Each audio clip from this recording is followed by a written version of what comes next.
In her dissent, joined by Justices Kagan and Jackson, Justice Sotomayor made a rather bold statement.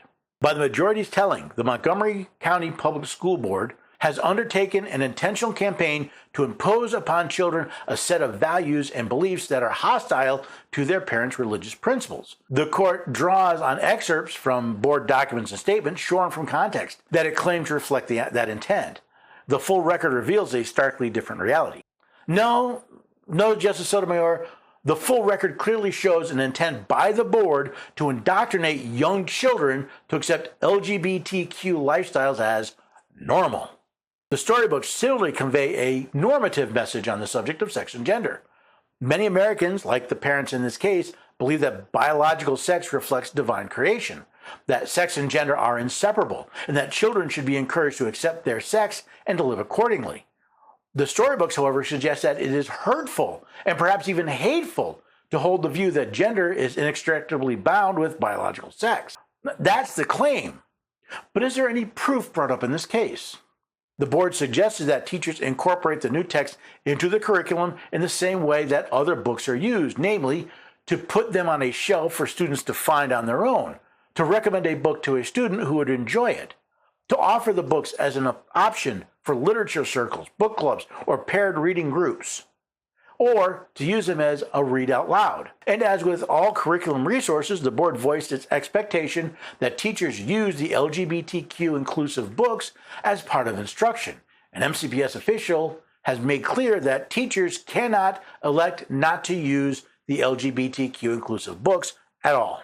While at first the books would only be available to students to find on their own, the board expected teachers to recommend those books as an option for different activities involving reading.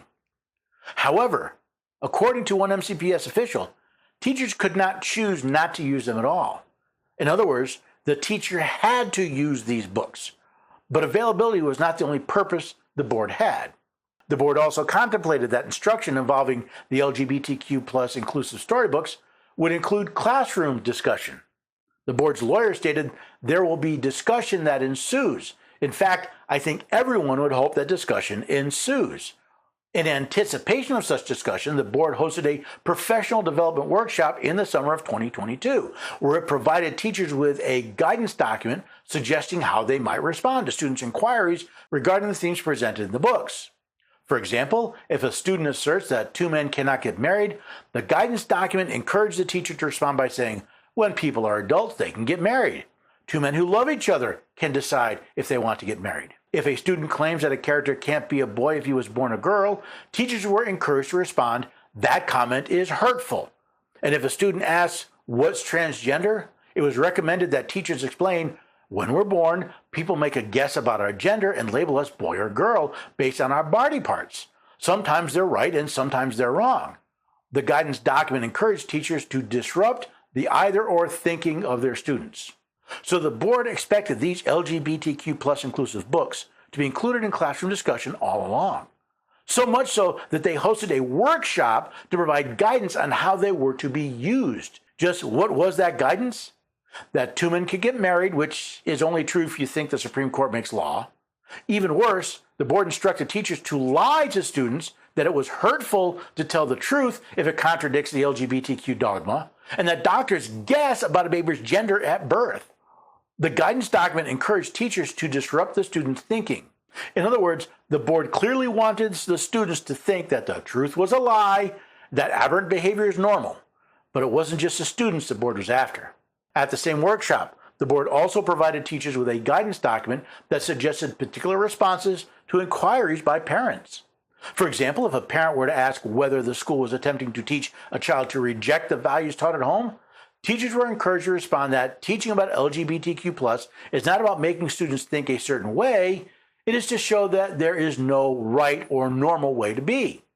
The guidance also urged teachers to assure parents that there would not be explicit instruction about gender and sexual identity, but that there may be a need to define words that are new and unfamiliar to students, and that questions and conversations might organically happen.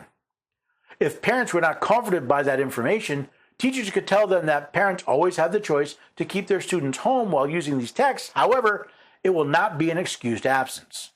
So the board instructed the teachers to tell the parents They were not trying to teach their children to reject the values taught at home, but just that they were wrong. They weren't going to use explicit language unless the teacher thought it was necessary to teach a subject unfamiliar to students. And if the parents didn't like the indoctrination, they could keep their children at home, but it wouldn't be considered an excuse or a legitimate absence, i.e., truancy. In other words, we don't care that these parents pay taxes to fund the schools. It's the board's way or the highway, no other option.